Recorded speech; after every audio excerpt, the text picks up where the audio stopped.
1절에서 여호와여 깊은 곳에서 내가 주께 부르짖었나이다, 이렇게 1절에서 기록하고 있습니다. 히브리어 원문에는 첫 번째 나오는 단어가 깊은 곳에서 할 때 깊은 곳이라는 것이 첫 번째 단어에 나오고, 영어 성경에도 보면 깊음이 이라는 단어가 맨 앞에 나옵니다. 그리고 나서 깊은 가운데서 내가 주께 부르짖었습니다, 이렇게 기록하고 있습니다. 그렇다면은 시는 왜 첫 번째 단어를 깊은 곳에서, 깊은 곳이라는 의미는 깊은 절망이나 깊은 심연이나 또는 큰 정서적이고 영적으로 큰 고통이나 절망을 말할 때 쓰는 표현입니다.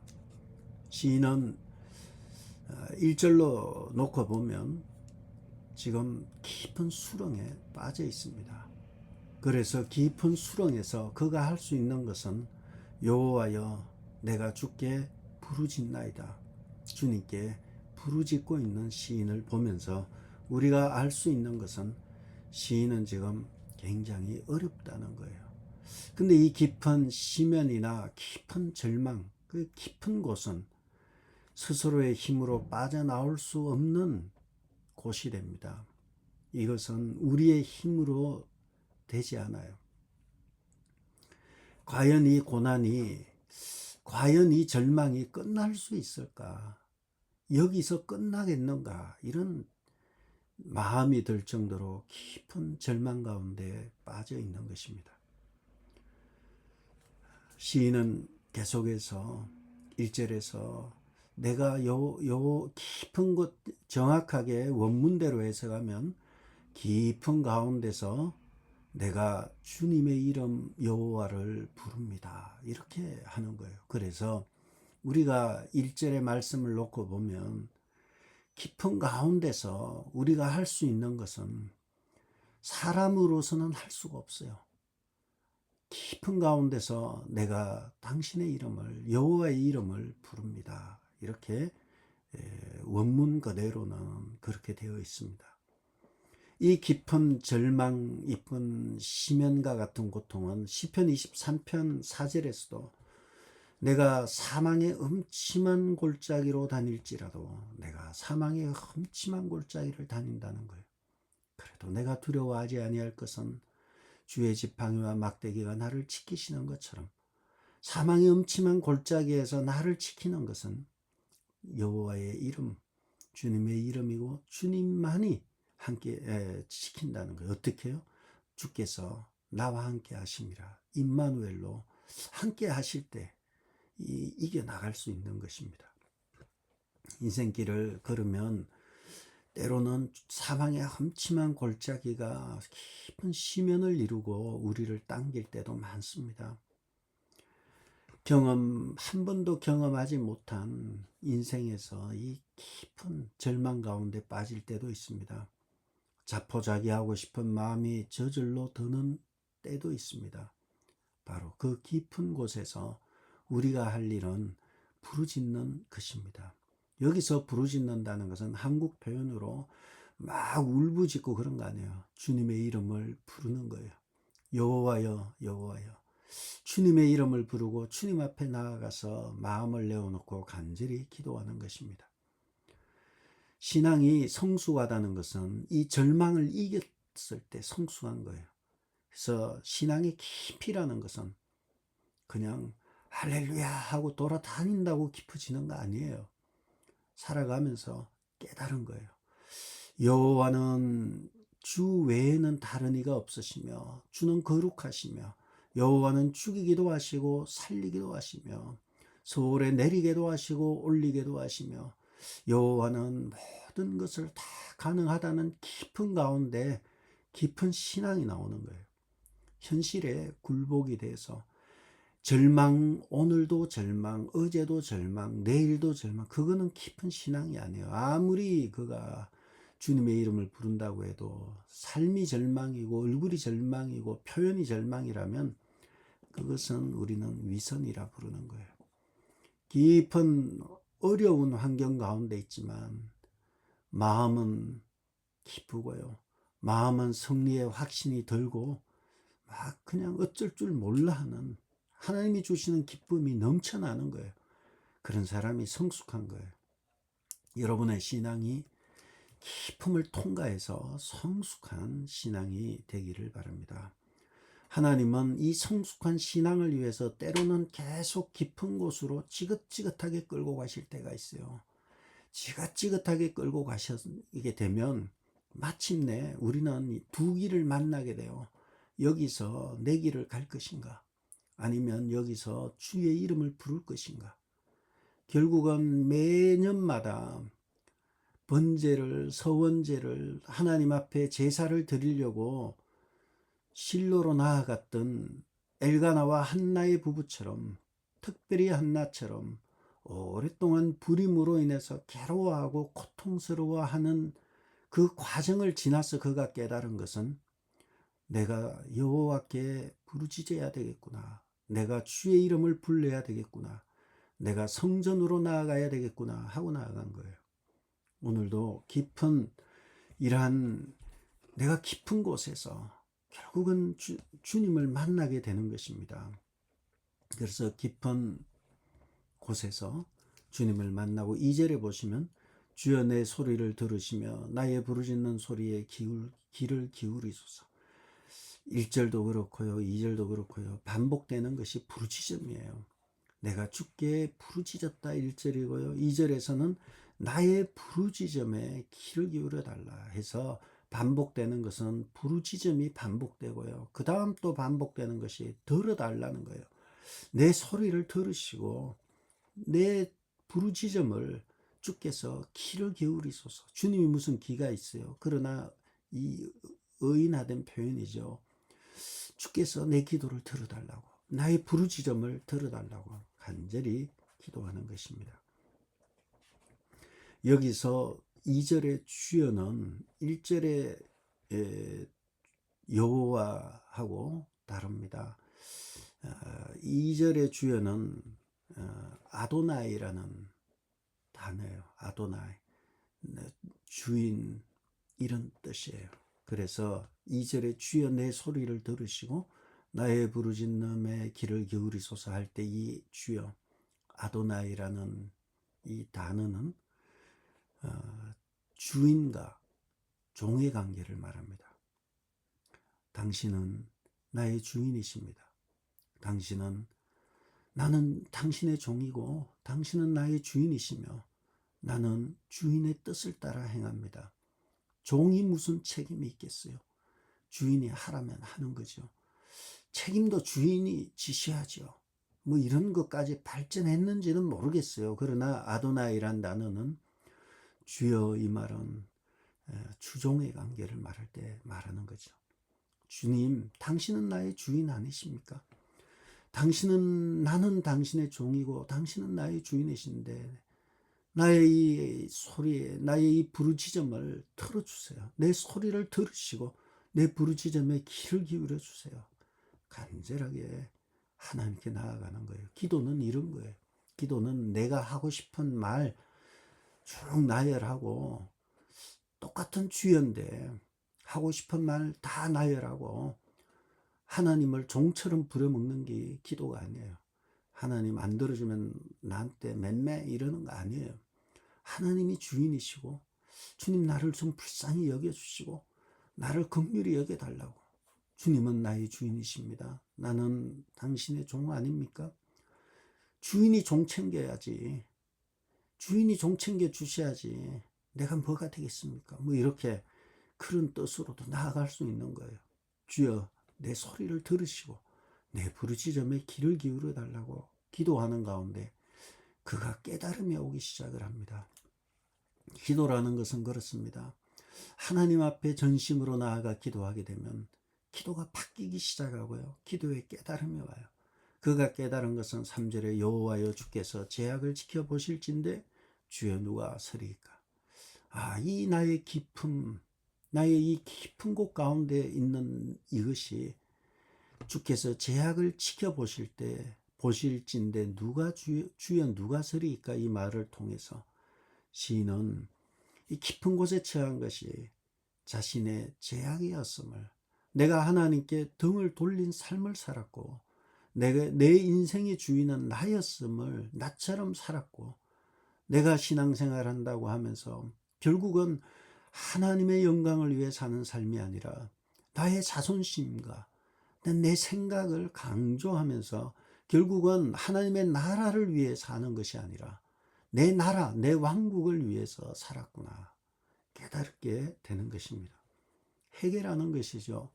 우리가 하나님 앞에 기도에 들어가다 보면 자꾸 자기의 죄가 떠올라요. 건강한 기도입니다. 우리 성도들 중에서도 기도하다가 자신의 죄로 인해서 밤을 새면서 우신 분도 있고 그런 게 있잖아요. 기도하는데 전혀 뜻밖의 내 죄로 하나님께서 끌고 가시고 해결시키시는 거예요. 하나님의 은혜입니다. 그리고 주께서 제약을 지켜보실진대 할 때 이 제약은 복수형이에요. 그래서 이 죄는 하나, 단 복수, 우리는 죄하면 하나지만 여기에서는 복수형으로 자신의 무수히 지은 많은 죄를, 자신의 허물들을 하나님 앞에 내어놓고 기도하는 것입니다. 주님 앞에 누가 서겠습니까? 거룩하신 주님 앞에. 사람의 어리석음은 하나님을 속여 먹으려고 드는 거예요. 얼마나 어리석은지 몰라요. 사람은 속일 수 있지만 하나님까지 속이려 달려드는 것은 굉장히 위태롭습니다. 그러면서 시인은 하나님께 누가 서겠습니까 하면서 4절에서요. 그러나 사유하심이 주께 있으면 주를 경외하게 하심이니이다. 사유하심은 용서하심이에요. 용서하심이 주께 있다는 거예요. 내가 많은 죄를 지었는데 누가 주님 앞에 서겠습니까? 나의 이 죄 용서하심이 주께 있으면 주를 경외하게 합니다. 우리가 용서받는 것도 얼마나 중요한지 몰라요. 처절한 죄악 가운데 용서받는 것은 중요합니다. 그러나 용서가 목적이 되지 않습니다. 하나님께 용서받는 것 다음으로 중요한 것은 하나님을 경외하는 거예요. 하나님께 나아가는 것입니다. 하나님, 이것은 공동 번역 성경에는 이렇게 되어 있어요.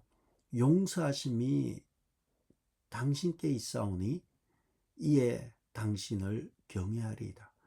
용서하심이 주님께 있으니까 그러므로 내가 주님을 경외하겠습니다. 죄를 용서해 주시는 까닭은 죄 용서 자체로 끝나는 것이 아니라 우리로 하여금 용서를 통해서 하나님의 은혜 안으로, 하나님의 은혜를 깨닫고 하나님을 경외하는 삶으로 나아가게 하는 것이 용서의 목적이에요.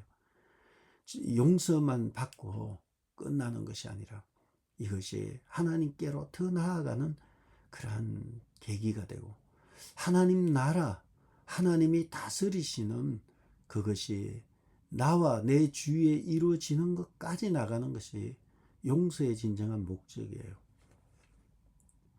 그러므로 하나님의 용서하심을 통해서 이제부터는 하나님을 향한 삶, 하나님이 있는 삶을 살겠다고 시인은 결단하는 것입니다. 시인은 지금 1, 2절에서는 깊은 곳 가운데 있었습니다. 그리고 3, 4절에서는 깊은 곳 가운데서 부르짖었을 때 결국은 주님이 나를 용서하셨는데 그것이 하나님을 경외하는 삶, 하나님을 섬기는 삶을 향해 있다는 걸 알게 됩니다. 그리고 나서 시인은 자신이 깊은 곳에 부르짖을 수밖에 없었던, 깊은 곳에 부르짖을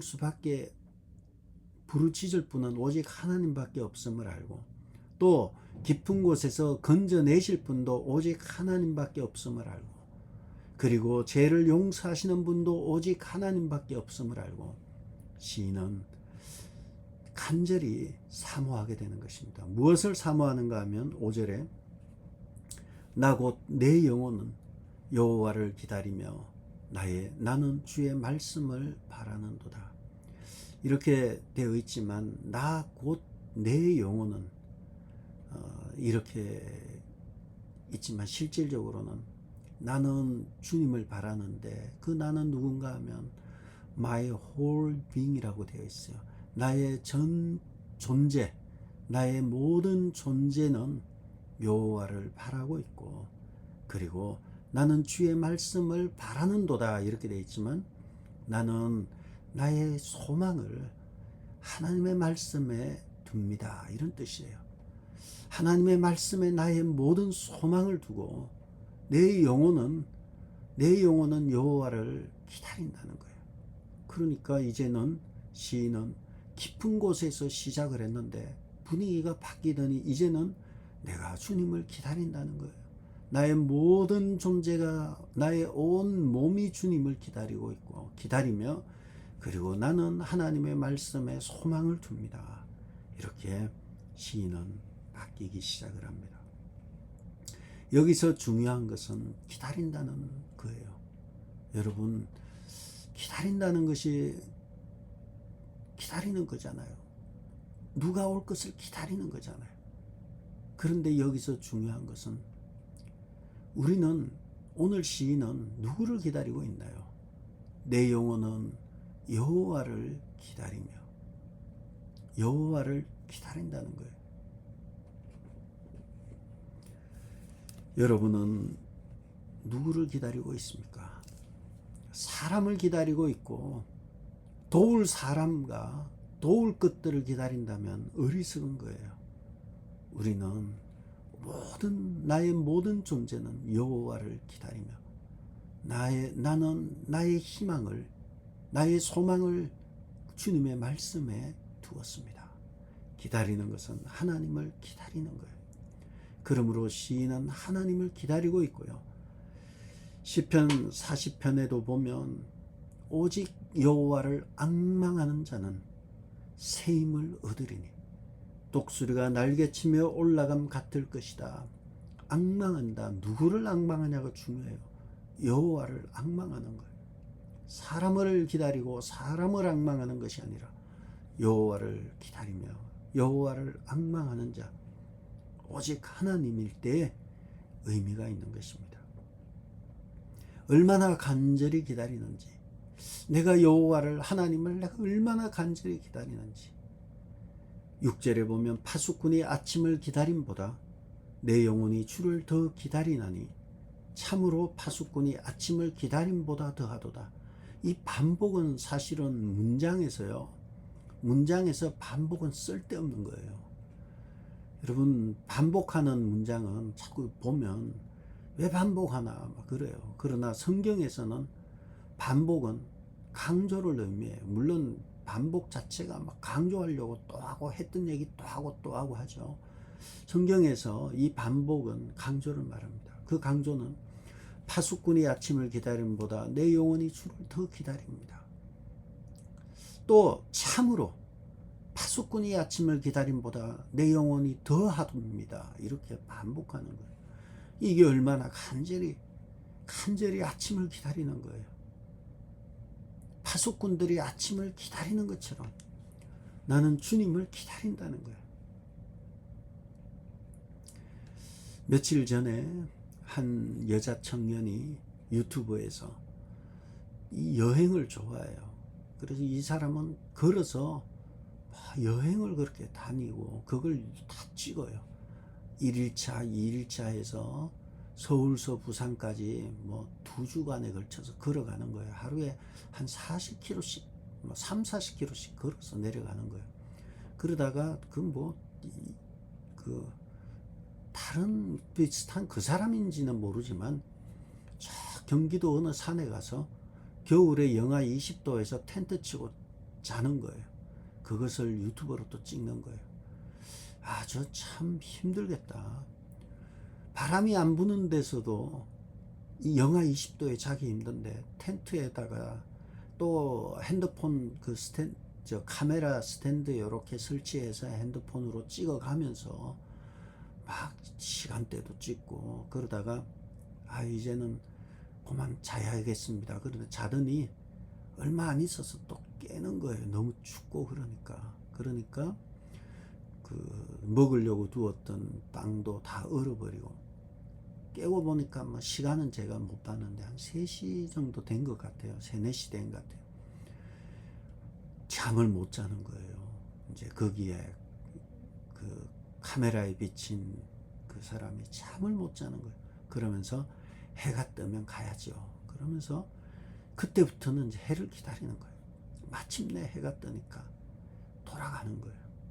아니, 영하 20도 되는데 추운 데서 참 대단한 자매죠. 그 자매도. 여러분, 잠을 이루다가 일찍 일어나서 해가 뜨면 가야지. 해가 뜨면 가야지. 해가 언제 뜰까? 기다리는 거예요. 내가 주님을 기다리는데 주님 제게 응답해 주세요. 내가 지금 잠이 오지 않아요. 추워가지고 주여 찾아와서 제게 좀 응답 좀 해주세요. 잠을 자도 잠이 오지 않고 내 주여 나를 위로해 달라고, 주님 내게 찾아와 달라고. 그런 것처럼 파수꾼이 아침을 기다림보다 내 영혼이 주를 더 간절히 기다리는 거예요. 깊은 곳에서 부르짖었던 시인이 하나님 앞에 기도하면서 자신의 죄를 발견하고 이 죄를 용서하실 분은 주님밖에 없음을 압니다 하고요.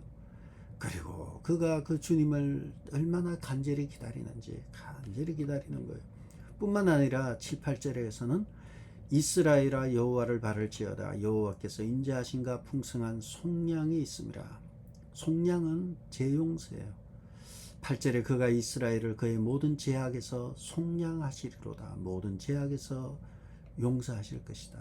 7절 8절에 보면 이스라엘아, 8절에 이스라엘아, 이스라엘을 이렇게 나와요. 그러므로 7, 8절은 6절에서는 내가 여호와를 파수꾼이 기다림보다 더 기다린다 하고요. 7, 8절에서는 이스라엘아 너희들도 여호와를 바랄지어다. 여호와에게는 인자하심이 헤세드라고 하죠. 헤세드, 언약적인 사랑, 하나님의 사랑이 풍성하다는 거예요. 그리고 8절에 이스라엘아 그의 모든 죄악에서 여호와께서는 너희들의 죄를 용서하실 것이다. 왜냐하면 여호와께서는 헤세드, 인자하심과 속량이 풍성하시기 때문에 여호와를 바라라. 그에게만 답이 있다. 이렇게 말하고 있는 것입니다. 여러분, 오늘 우리는 130편을 보면서 두 갈래 길이 있어요. 깊은 곳에서 우리가 해야 될 일이 무엇입니까? 내가 여호와께 부르짖었더니, 깊은 곳에서 내가 여호와께 부르짖었다.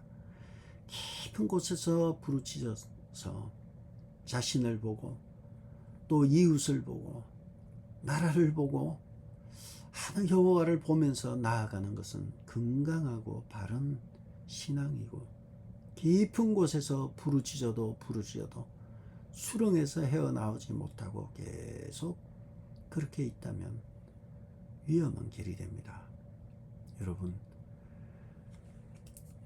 벗어날 길을 찾습니까? 깊은 곳에서 벗어날 길을 진짜 원하십니까? 여호와 외에 길이 없어요. 깊은 심연에서 벗어날 길은 우리 하나님 밖에는 없어요.